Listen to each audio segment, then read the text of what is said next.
وهو على كل شيء قدير الذي خلق الموت والحياة ليبلوكم أيكم أحسن عملا وهو العزيز الغفور.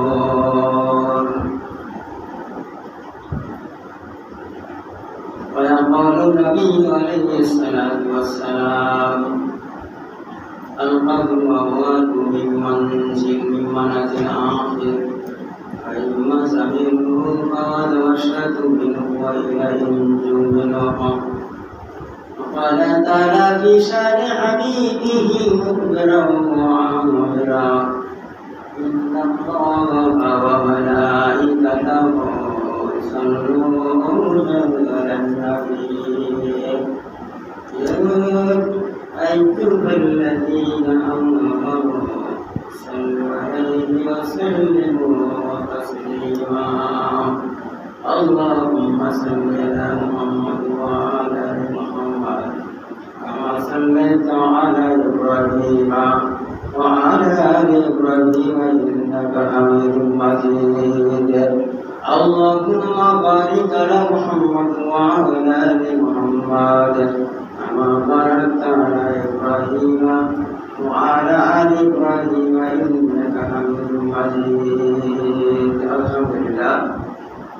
মহান আল্লাহ পাকের লাখ কোটি শুকরিয়া যে আল্লাহ রাব্বুল আলামিন এই পৃথিবীতে যত মাখলুকাত আল্লাহ সৃষ্টি করেছেন সমস্ত মাখলুকাতের মধ্য থেকে এই মানব জাতিকে সর্বশ্রেষ্ঠ জাতি হিসেবে সৃষ্টি করেছেন। এই জন্য মহান মাহবুদের দরবারে শুকরিয়া জ্ঞাপন করি, সবাই বলি আলহামদুলিল্লাহ। বিশ্বনবী সাহেবুদ্দিনায় সালাম পাঠ করি যে নবী মানবতার মুক্তির দূত পরকালের কান্ডারি সাইয়্যিদুল মুরসালিন আশরাফুল আম্বিয়া জনাব মুহাম্মদ আরবি সবাই বলি সাল্লাল্লাহু আলাইহি ওয়াসাল্লাম। আজকের আলোচনার বিষয় হলো কবর, পরকাল সম্পর্কিত কিছু কথা। এখান থেকে নিয়ে আমি কিছু কথা বলবো। وما توفيقي إلا بالله عليه توكلت وهو إليه أنيب سبحانك لا علم لنا إلا ما علمتنا إنك أنت العليم الحكيم. আল্লাহ রাব্বুল আলামিন পৃথিবীতে মানুষ সৃষ্টি করেছেন। এই মানুষগুলো দুনিয়ায় আর থাকবে না, এক সময় পরকালে পানি জমাতেই হবে। দুনিয়ায় কেউ স্থায়ী না, আমরা একটা চলন্ত ট্রেনের মধ্যে আছি। এক একটা স্টেশন অতিক্রম করে দুনিয়াতে আসছি। আমরা ছিলাম আরবে,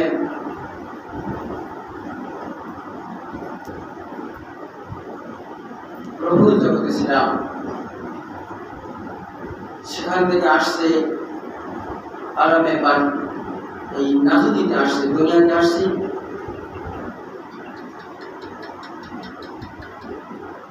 সেখান থেকে চলে আসছে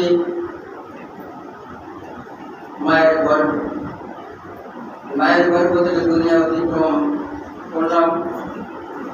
দুনিয়াতে এসে এখান থেকে আমরা এই চিরকাল স্থায়ী আমরা থাকবো না, এখান থেকে চলে যাবো আরবে বাজার। মানুষ মরার পরে দুনিয়ার জীবনটা শেষ, আখিরাতের জীবন শুরু। আল্লাহ রাসূল সাল্লাল্লাহু আলাইহি ওয়াসাল্লাম বলেছেন এই কবর হলো প্রথম স্টেশন, প্রথম হিসাব নিকাশের জায়গা। মানুষ যদি কবরে বেঁচে যায় সব জায়গায় বেঁচে যাবে, মানুষ যদি কবরে ধরা খেয়ে যায় সব জায়গায় ধরা খেয়ে যাবে। এই জন্য আখিরাতের হিসাব সকলকে দিতে হবে। আল্লাহর নবী বলেছেন এই জীবন নয়, আরেকটা জীবন আছে। সেই জীবনে বসে সমস্ত কিছুর হিসাব আল্লাহ পাকের কাছে দিতে হবে। দুনিয়ায় আমি কি করছি কি করছি না সব হিসাব আমাকে আপনাকে সকলকে দিতে হবে। এই জন্য মহান আল্লাহ রাব্বুল আলামিন তেনার কালামে পাকে বলছেন, আমা খালাকতুল জিন্না ওয়াল ইনসা ইল্লা লিয়াবুদুন, আমি মানুষ আর জিনকে সৃষ্টি করেছি তারা কেবলমাত্র শুধুমাত্র আমার ইবাদত করবে, আমার গোলামি করবে, আমার দাসত্ব করবে, আল্লাহ পাকের গোলামি করবে। ইল্লা লিয়াবুদুন, সূরা জারিয়া 56 নম্বর আয়াত আল্লাহ পাক বলেছেন। সুতরাং আমরা যে ইবাদত করবো, আল্লাহ পাক বলছেন ইবাদতের জন্য আমি মানুষ আর জিন সৃষ্টি করেছি। ইবাদতটা কি জিনিস? আমরা যখন নামাজে দাঁড়াই, সালাতে দাঁড়াই, আমরা কিন্তু বলি ইয়াকা না'বুদু, কথা বলি না? নামাজের মধ্যে বলি কি বলি না? বলি ইয়াকা না'বুদু, আমরা আল্লাহ একমাত্র তোমার ইবাদত করি। নামাজের মধ্যে দাঁড়িয়ে দাঁড়িয়ে বলে গেলাম আমরা কেবলমাত্র তোমার ইবাদত করি। তুমি যে উদ্দেশ্যে আমাদেরকে সৃষ্টি করেছ, আমরা সেই উদ্দেশ্য পালনার্থে ইয়াকা না'বুদু, তোমারই গোলামি করি, তোমার দাসত্ব করি, অন্য কিছু না। ইবাদতটা কি জিনিস? এই ইবাদত কাকে বলে? তাফসীরে বাইজাউতে আসছে, আপনারা যারা অনেকে ওলামা ইকরামরা জানেন, সেখানে লেখা আছে ইবাদত গায়রুত তাজাল্লুল, চূড়ান্ত পর্যায়ের বিনয় প্রকাশ করা হচ্ছে ইবাদত। অর্থাৎ আল্লাহ রাব্বুল আলামিন আমাদের প্রতি যে হুকুমগুলো করেছেন, এই হুকুমটাকে আমরা ঠিকঠাক মতো আদায় করলাম কিনা, আল্লাহ পাক আমাদেরকে যে আদেশ করেছেন সেগুলো পালন করলাম কিনা, নিষেধ করেছেন সেগুলো আমরা বর্জন করলাম কিনা, এইটাই হলো ইবাদত। অর্থাৎ আমার জীবনের সব কিছু রান্নাঘর থেকে শুরু করে রাষ্ট্র পরিচালনা আন্তর্জাতিক পর্যন্ত, ইবাদতের ক্ষেত্রে নামাজ, রোজা, হজ, যাকাত, দাড়ি, টুপি, জুব্বা, পাগড়ি, রাজনীতি, সমাজনীতি, অর্থনীতি, ব্যবসা বাণিজ্য, আইন, আদালত, কোর্ট কাছারি, ইহকাল পরকাল সহ জীবনের সাথে সংশ্লিষ্ট সব বিষয়গুলো একমাত্র আল্লাহ পাকের হুকুম মাফিক হওয়াটাকে বলা হয় ইবাদত। আমরা এটা করলাম কিনা, আল্লাহ পাকের হুকুম পালন করলাম কিনা, এটাই হলো ইবাদত। সম্মানিত হাজিরিন, আর এই ইবাদতের হিসাব আল্লাহ পাক নেবেন। এই ইবাদতের হিসাব আল্লাহ পাক এক সময় নেবেন। কি নেবেন না? নেবেন। মানুষের জীবন শেষ, আখিরাতের জীবন শুরু। বড় করে আল্লাহ পাকের কাছে হিসাব দিতে হবে। দুনিয়াটা মনে করতে হবে এইরকম না। আজান হয়, নামাজের খবর থাকে না। আমি সবাইকে বলি, নারী পুরুষ সবাইকে বলতেছি, আজান হয়, নামাজের খেয়াল নাই, গল্প গুজব করে জীবনটা শেষ করে দিলাম।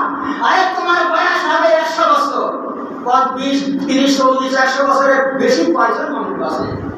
এই জীবনের পরে একদিন হিসাব দিতেই হবে। এই জন্য তো আল্লাহ পাক বলেছেন, আল্লাযী খালাকাল মাউতা ওয়াল হায়াতা লিয়াবলুয়াকুম আইয়ুকুম আহসানু আমালা। সুন্দর করে আল্লাহ পাক কোরআনের মধ্যে বলেছেন, সূরা আল-আমর দেখেন না পড়ে, এখানে আল্লাহ রাব্বুল আলামিন আল্লাযী খালাকাল মাউতা বলেছেন, আগে মওতকে সৃষ্টি করেছি, পরে জীবন সৃষ্টি করেছি। এই আগে জীবন হয় না আগে মৃত্যু হয়? কোনটা হয়? আগে জীবন হয়, পরে মৃত্যু হয়। কিন্তু আল্লাহ তা বলেন নাই। আল্লাহ বলেছে আমি আগে মৃত্যু সৃষ্টি করলাম, পরে জীবন সৃষ্টি করলাম। কেন করলাম? কারণ যে আমার এই জীবন শেষ একদিন হবে। এই জন্য মৃত্যুর ফয়সালা আল্লাহ পাক চূড়ান্ত করেছেন। জীবন একদিন শেষ হবেই হবে, এই জন্য মৃত্যুর ফয়সালা আল্লাহ পাক আগেই চূড়ান্ত করেছেন। সম্মানিত হাজিরিন, মানুষ মৃত্যুবরণ করবেই, হিসাব দিতেই হবে। সংক্ষিপ্তভাবে যে কথাটা বলতে চাই, আল্লাহ পাক মৃত্যু সৃষ্টি করেছেন, মৃত্যুর পরে হিসাব নিকাশ শুরু হয়ে যাবে। আল্লাহ পাক পবিত্র কোরআনে যে কথাটা বললেন এটা আমাদেরকে বাস্তবে আমলে আনতে হবে। আল্লাযী খালাকাল মাউতা ওয়াল হায়াতা লিয়াবলুয়াকুম আইয়ুকুম আহসানু আমালা। আল্লাহ পাক বলেন, যিনি মৃত্যু এবং জীবনকে সৃষ্টি করেছেন, যাতে তিনি পরীক্ষা করে নেন তোমাদের মধ্যে কে আমলদার। আমল, তোমাদের আমল, কার আমল ভালো, কার আমল ভালো, এটা পরীক্ষা হবে না? পরীক্ষা নেবে না? আল্লাহ পাক পরীক্ষা নেবে। আল্লাহ পাক বলছেন, তোমাদের মধ্যে কার আমল ভালো, কে আমাদের দিক দিয়ে ভালো। এই আয়াতে আপনারা লক্ষ্য করেছেন, আল্লাযী খালাকাল মাউতা ওয়াল হায়াতা, মৃত্যু এবং জীবনকে সৃষ্টি করেছে। আমি আগেই বলেছি, মৃত্যু কেন সৃষ্টি করলেন, জীবন কেন সৃষ্টি করলেন, সেই কথাটা আল্লাহ পাক করেছেন। মৃত্যু এই জন্য আমি আগে সৃষ্টি করলাম, জীবনটা চলে যাওয়ার সাথে সাথে চূড়ান্ত ফায়সালা, মৃত্যু একদিন আসবেই। আর এই মানুষ মৃত্যুর পরে এমন একটা জিনিস আসবে যে মানুষ পালাবার সুযোগ পাবে না, মানুষ পালাবার সুযোগ পাবে না। আপনি চিন্তা করেন, আপনি একটু হিসাব করেন, আমাকে এমন একটা জায়গার কথা বলে দেন যেখানে গেলে আমার মৃত্যু হবে না। 7 সমুদ্র 13 নদী একদম অতল গহ্বরে, সেখানেও যদি আমি বসে থাকি, ওইরকম একটা জায়গা আমার বলেন, সেখানে কি মৃত্যু হবে না? মৃত্যু হবে না। তাহলে কোথায় যে পালাবো? পালানোর কি রাস্তা আছে? আল্লাহ পাক কোরআনের কারিমের মধ্যে সূরা আবাসা এই কথাটা জানিয়েছেন। মহান আল্লাহ পাক বলেন, সূরা নিসার 78 নম্বর আয়াতে বলেছেন, আইনামা তাকুনু ইদরিকুমুল মাউতা ওয়ালাউ কুনতুম ফি বুরুজিন মুশাইয়াদা। আইনামা তাকুনু, তোমরা যেখানেই থাকো না কেন, মৃত্যু তোমাদেরকে একদিন ধরেই ফেলবে। মৃত্যু ধরেই ফেলবে। যার জন্ম তার মৃত্যু অবধারিত, এর থেকে পালাবার কোনো সুযোগ নেই। ইদরিকুমুল মাউতা, ধরেই ফেলবে।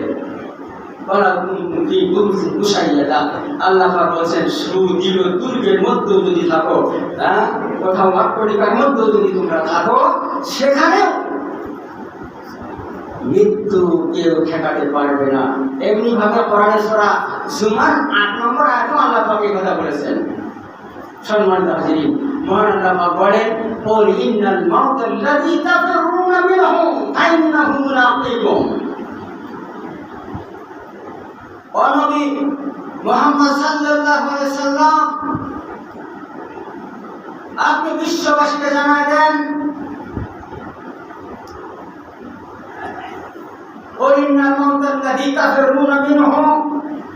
নিশ্চয় তুমি যে মৃত্যু থেকে তোমরা পালাতেছ,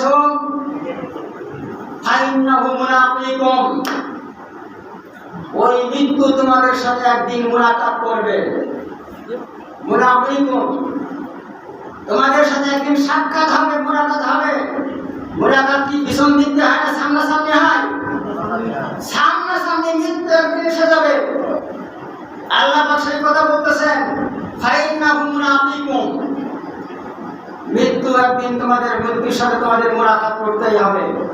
সুম্মা তুরাদ্দুনা ইলা আলিমিল গায়বি ওয়াশ শাহাদা, তোমার জীবন জিন্দেগির হিসাব নিকাশ এমন এক মহান জাতের সামনে হাজির করা হবে, মহান সত্তার দরবারে উপস্থিত করা হবে।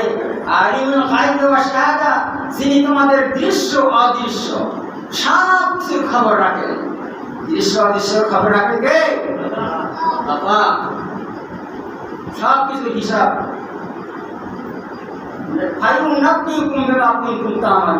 অথবা তিনি তোমাদেরকে অভিযোগ করবেন, তোমাদের সব কিছু জানিয়ে দেবেন, তোমরা দুনিয়াতে কি করছো আর কি করো।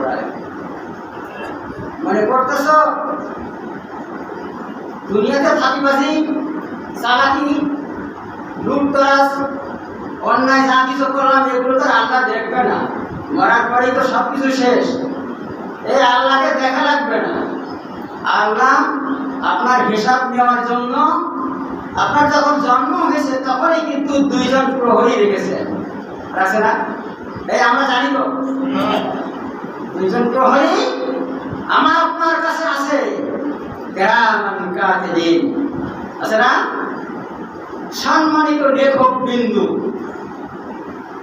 আমরা 2 জন বলি, এখানে কিন্তু বহু বছর লাগানো হয়েছে। কেরামান, কেরামান শব্দের অর্থ হলো সম্মানিত।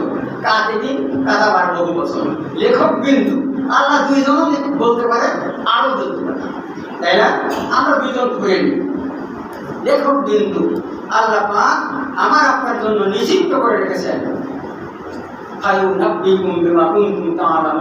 তোমাদের সব কিছু জানিয়ে দেওয়া হবে। দুনিয়াতে তোমরা যা কিছু করেছো আল্লাহ সুবহানাহু ওয়া তাআলা সেই দিন উপস্থিত করবেন। এত কঠিন পরিস্থিতি হবে, এত কঠিন ভয়াবহ অবস্থা হবে কিয়ামতের দিন। কিয়ামতের মাঠে আল্লাহ সুবহানাহু ওয়া তাআলা সূরা আবাসার 34 নম্বর আয়াতে এই কথাটা বলেছেন। ইয়াউমা ইয়াফিরুল মারউ মিন আখিহি ওয়া উম্মিহি ওয়া আবিহি ওয়া সাহিবাতিহি ওয়া বানিহি। মহান আল্লাহ পাক বলেন, সেদিন মানুষ পালিয়ে যাবে, পালিয়ে বেড়াবে তার ভাই থেকে, তার মা বাবা থেকে, তার সন্তান থেকে, তার আওলাদ বর্গ, তার সমাজের লোক থেকে। ওই যে আমার সন্তান যদি আমার কাছে এসে কিছু চাই, আমার যদি আমল নামার থেকে একটু যদি চাই, বাবা মা আমার সামান্য একটা আমল হলেই আমি জান্নাতে যেতে পারি, দেও না, তাই না? তাই না? মাটি করতে দৌড় দেবে। আমার দুনিয়ার কোনো সন্তান ছিল না, বাবা পরিচয় দেবে না, ভাই ভাইকে পরিচয় দেবে না।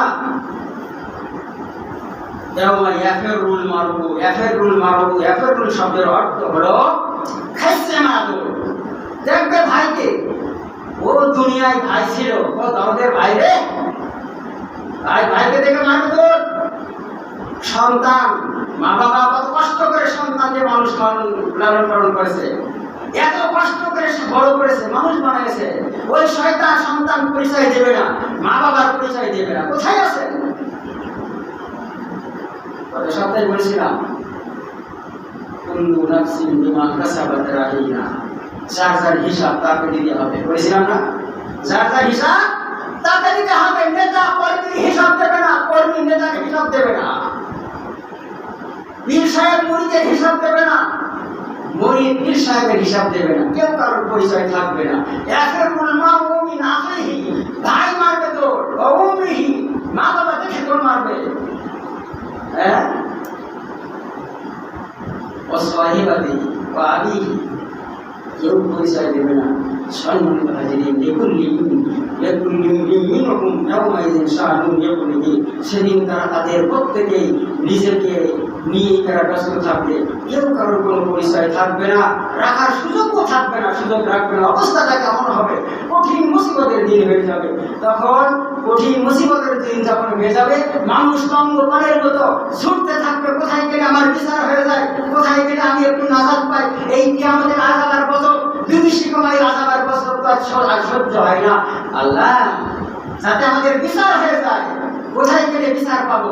দেখেন না, জেলখানায় যখন ঢোকে, এই যারা হাজতে ঢোকে, যাদের বিচার হয়ে যাবজ্জীবন বা 10 বছর 20 বছর জেল, এইরকম না, হাজতে ঢোকে। বিচার কখন হোক, বিচার হয়ে যায়, খাইছেন নাই খালাস, এরকম হয় না।